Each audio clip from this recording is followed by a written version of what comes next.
Sa inilabas na listahan ng PCIJ o ng Philippine Center for Investigative Journalism kamakailan, makikita ang 15 mga distrito na nakatanggap di umano ng lion's share o pinakamalaking parte mula sa espesyal na pondo ng DPWH.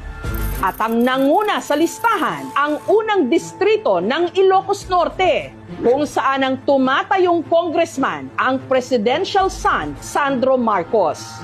Sumunod naman sa kanya, ang Leyte 1st District, na distrito naman ng pinsan ng Pangulo, ang dating House Speaker Martin Romualdez. Sa PCIJ report, binansagan sina Congressman Marcos at dating Speaker Romualdez bilang pork barrel kings.